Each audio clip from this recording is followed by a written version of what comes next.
यंदा हुताशनी पौर्णिमा 2 दिवस आलेली आहे, 2 मार्च आणि 3 मार्चला. त्याचबरोबर हुताशनी पौर्णिमेला चंद्रग्रहणसुद्धा आलेलं आहे. हे चंद्रग्रहण या वर्षातील पहिले चंद्रग्रहण असणार आहे आणि हे चंद्रग्रहण भारतामध्ये सुद्धा दिसणार आहे. त्यामुळे या चंद्रग्रहणाचे वेद आणि नियम आपण सर्वांना पाळायचे आहेत. नमस्कार सर्वांना. या व्हिडिओमध्ये मी तुमच्यासोबत हुताशनी पौर्णिमेला चंद्रग्रहण आल्याकारणाने नेमकी आपल्याला होळी कधी साजरी करायची आहे, त्याचबरोबर हे चंद्रग्रहण होळीच्या दिवशी आलेलं आहे की धुलिवंदनाच्या दिवशी आलेलं आहे, या चंद्रग्रहणाचे वेद आपल्याला कधीपासून पाळायचे आहेत, कारण हे चंद्रग्रहण भारतामध्ये दिसणार आहे आणि गर्भवती महिला, लहान मुलं, ज्येष्ठ मंडळी यांनी वेद आणि नियम कधीपासून पाळायचे आहेत, कारण आपल्यासाठी आणि त्यांच्यासाठी वेगळे टायमिंग असतो. त्याचबरोबर चंद्रग्रहणाचा स्पर्श, चंद्रग्रहणाचा मोक्ष, ग्रहणाचा पुण्यकाळसुद्धा मी तुमच्यासोबत शेअर करणार आहे. होळी, धुलिवंदन आणि चंद्रग्रहणाबद्दल संपूर्ण माहिती तुम्हाला या एकाच व्हिडिओमध्ये मिळणार आहे. त्यामुळे व्हिडिओ शेवटपर्यंत नक्कीच बघा. आणि सर्वात महत्त्वाचं, चंद्रग्रहण काळामध्ये आपल्याला कोणकोणत्या सेवा करायच्या आहेत हे सुद्धा त्याच व्हिडिओमध्ये मी तुमच्यासोबत शेअर करणार आहे.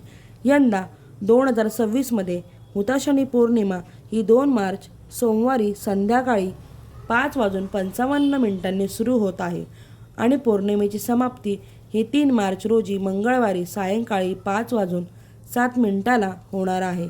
आता सर्वात महत्त्वाचा प्रश्न की होलिका दहन आपल्याला नेमकं कधी करायचं आहे, तर 2 मार्च 2026 सोमवारी सायंकाळी प्रदोष काळामध्ये आपल्याला होलिका दहन करायचं आहे. आता तुमच्या मनामध्ये एक इथे प्रश्न येईल की 2 मार्च रोजी सायंकाळी 5:55 हुताशनी पौर्णिमा सुरू होत आहे आणि 3 मार्च सायंकाळी 5:07 संपत आहे, तर खऱ्या अर्थाने होळी ही आपण उदयतिथीनुसार मंगळवारी 3 तारखेला साजरी करायला हवी. मग आपण 2 मार्चला का साजरी करत आहोत?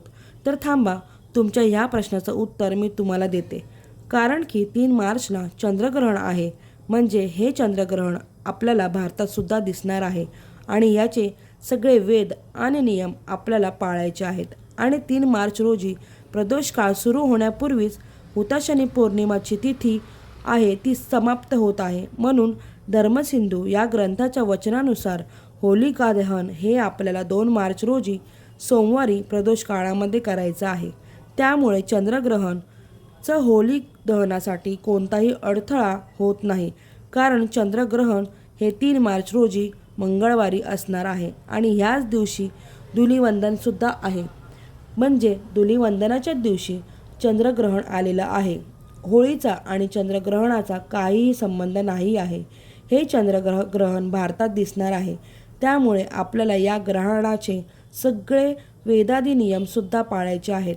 हे चंद्रग्रहण 3 मार्चला दुपारी 3:20 सुरू होईल आणि 3 मार्च रोजीच संध्याकाळी 6:46 हे चंद्रग्रहण संपणार आहे. तर हे चंद्रग्रहण या वर्षातील 2026मधील पहिले चंद्रग्रहण असणार आहे.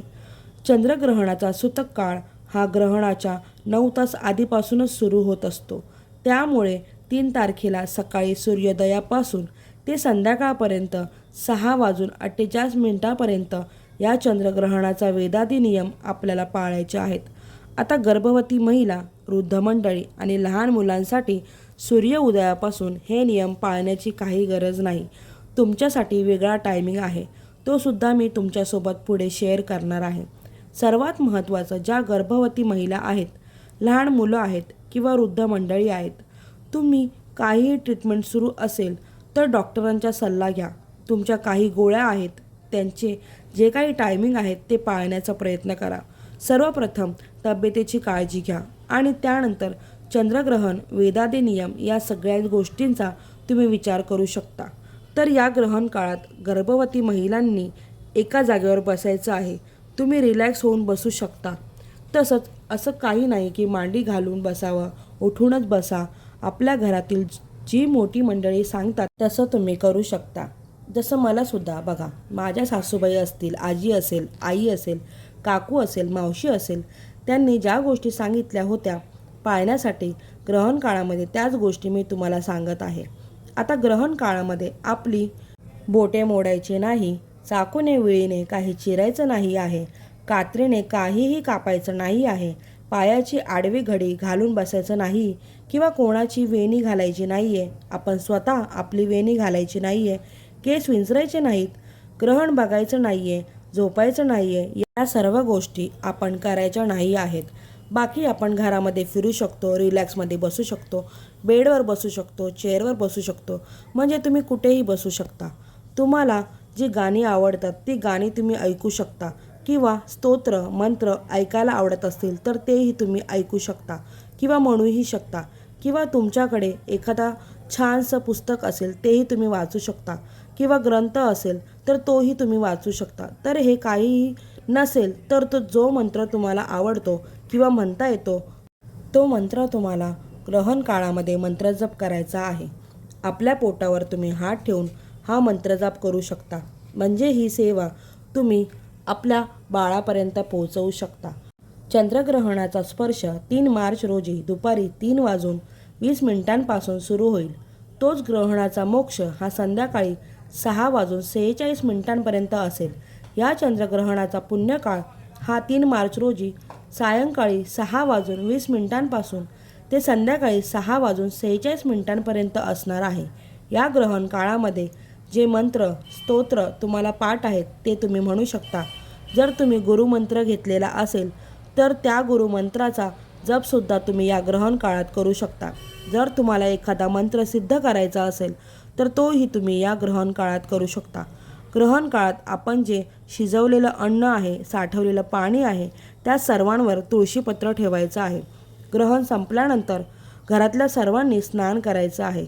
स्नान करताना अंघोळीच्या पाण्यामध्ये तुमच्याकडे जर गंगाजल असेल तर ते थोडं थोडं गंगाजल सगळ्यांच्या अंघोळीच्या पाण्यात टाकायचं आहे.